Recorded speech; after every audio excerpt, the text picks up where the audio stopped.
Hi, this was supposed to be a Facebook Live event, but there were some technical difficulties, namely Ranger Kate, me not figuring things out very well.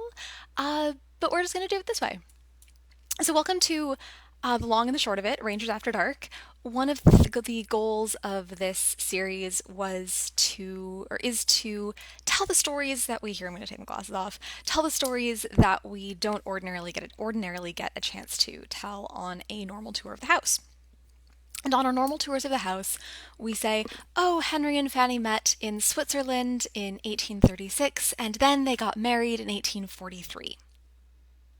There are 7 years there that we just kind of jump straight over. And during those 7 years, Henry Longfellow made some really impressively bad romantic choices. I like to remind people that, all of these historical figures were real people. They lived and breathed and walked and talked and, like I said, made terrible choices. So I'm just going to walk you through those 7 years and go into what those bad choices that Henry made were and why they were so terrible. So let me set the scene. We're going to rewind. It's July of 1836. Henry Longfellow is in Switzerland. He is actually in mourning still for the death of his first wife, Mary, who died in November of 1835. Fanny Appleton is also in Switzerland. She is traveling with her family, and she is not necessarily in the greatest mental place either, because the Appleton family party includes her cousin William, who is not the healthiest person on the planet at this moment. July 20th, Fanny writes in her journal that evening, Professor Longfellow sends up his card to father. Hope the venerable gentleman won't pop in on us. Although I did like his outre-mer. Henry at this point is kind of still a nobody. He hasn't made his big literary reputation. That one book that he's published, Outre-mer, it's not a textbook, and it's a collection of travel writing. 11 days later, July 31st, they actually meet, and in her journal, Fanny wrote of the moment, called down to welcome Mrs. Motley and Professor Longfellow, a young man after all, or else the son of the poet. Clearly, he made a great first impression.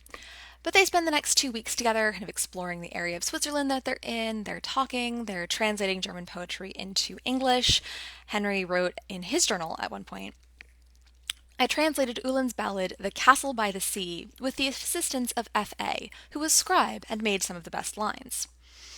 Henry also spends some time watching over and looking out for and kind of hanging out with William Appleton, and Fanny really appreciates the care that Henry takes of her sick cousin. They become, reasonably good friends over the course of these 2 weeks, and then Henry receives a letter that calls him away. August 17th, 1836, Fanny wrote, Mr. L gets a letter from Miss Clara Crowninshield, which decides him to leave us immediately as she is out of patience awaiting an escort to America. Quite sorry to have him go. He has been so kind to William and helped to keep up our spirits. In his journal, Henry doesn't write about any of his emotions about leaving this party of New Englanders that he's gotten to know pretty well, like the whole crew. But August 19th, Fanny wrote, Miss Mr. L considerably, so maybe there were some sparks beginning to fly there. So they've met. Over the course of 1837, Henry sends her a few letters. If Fanny replied to them, we don't still have her side of the correspondence. And here's kind of misstep one that Henry made. He ramps up the way he addresses her way too quickly. Starts by calling her, my dear Miss Fanny. Okay, that's fine. That's fine. Then she becomes my dear friend, getting a little intimate there. And then finally, Madonna Francesca, which, whoa, buddy. Finally, in December 1837, he sent her a Christmas present. And there's a letter which reads, My dear friend, I take the liberty to send you the castanets, it being impossible for me to bring them to you. Hoping that you will all enjoy yourselves very much this evening, and sorrowing most of all that I shall not see your face at the ball, very truly yours, Henry W. Longfellow.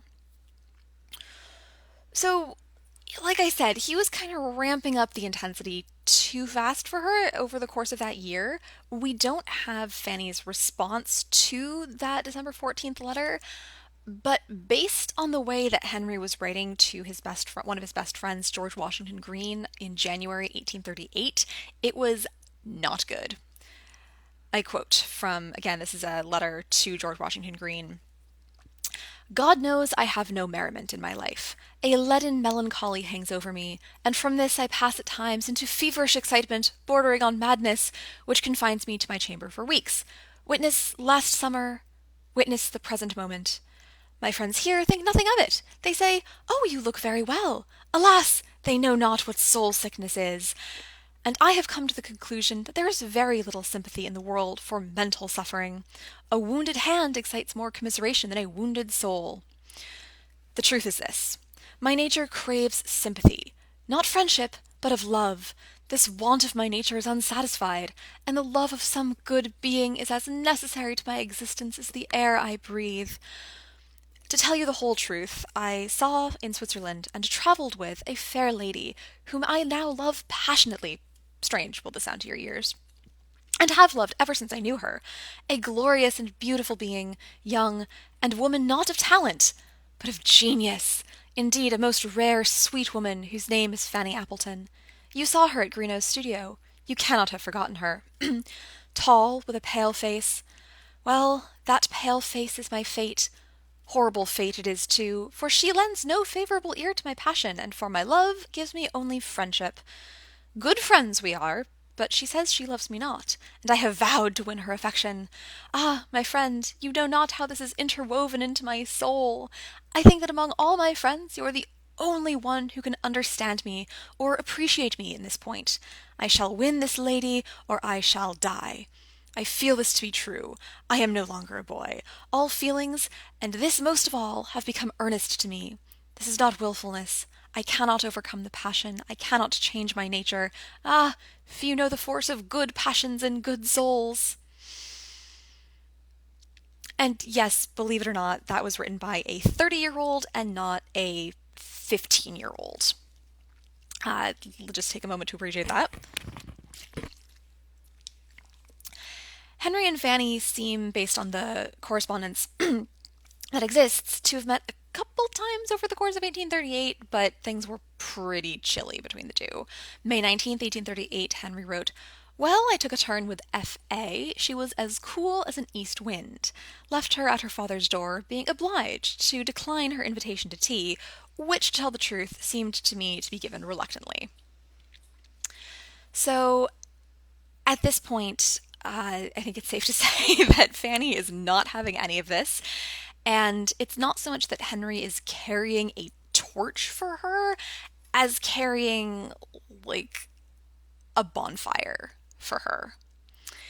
July 23rd, 1839, Henry writes to George Washington Green again, and let us all just take a moment to send our sympathy out into the ether for George Washington Green getting these letters from a friend. I know I've certainly listened to friends, "Oh, alas, for I am in love, and my beloved loves me not." But my God, Henry, tone it down. So, this is the letter that Henry writes to George Washington Green, and there is quite the bombshell. Fanny is off in the Berkshires visiting her family, and Henry thinks, oh, maybe Fanny expects me to go to the Berkshires and sort of try and chase her out there. Such are not my tactics. I move not a step toward that city. But next week I shall fire off a rocket, which I trust will make a commotion in that citadel. Perhaps the garrison will capitulate, perhaps the rocket may burst and kill me. You will know soon. I mean to say that I have written a romance, capital R, during the last year, into which I have put my feelings, my hopes and sufferings for the last 3 years. Things are shadowed forth with distinctness enough to be understood, and yet so mingled with fiction in the events set down as to raise doubt and perplexity. The feelings of the book are true. The events of the story, mostly fictitious.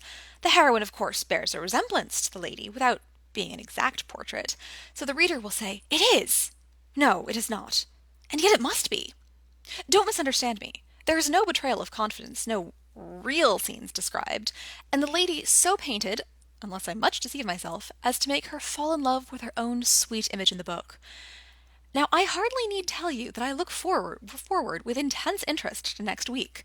My heart has been put into the printing press and stamped into the pages. So, This bombshell that Henry is talking about is his novel Hyperion. It's the story of a young man who is stricken with grief, and on his travels through Europe, he meets a young woman. This is an excerpt wherein Paul Fleming describes Mary Ashburton. The lady's figure was striking. Every step, every attitude was graceful, and yet lofty, as if inspired by the soul within, and what a soul was hers! Thus there was not one discordant thing in her, but a perfect harmony of figure and face and soul, in a word, of the whole being. And he who had a soul to comprehend hers must of necessity love her, and having once more loved her, could love no other woman for evermore. So Hyperion was published. People in Boston read it, and Henry by this point had published his book of poems called Voices of the Night, which made a splash on the literary scene. So he is a known public figure, and Fanny, being the daughter of Nathan Appleton of Beacon Hill, is also a very well-known public figure. Everyone in Boston who knew Fanny and knew Henry and who read Hyperion, it was screamingly obvious who was who and what was going on here. So now let us turn to Fanny. How does she feel about this? This is a letter she wrote to her best friend Emmeline Austen. Her Fanny's cousin Jewett met the professor in New York, who civilly sent us a copy of his Hyperion and a rank Swiss cheese, which Mr. Charles S. says testifies his admiration as strong and as disagreeable. There are really some exquisite things in the book, though it is desultory, objectless, a thing of shreds and patches like the author's mind. The hero is evidently himself, and he sticks ludicrously to certain particulars which will proclaim it sufficiently to annoy him, I should think.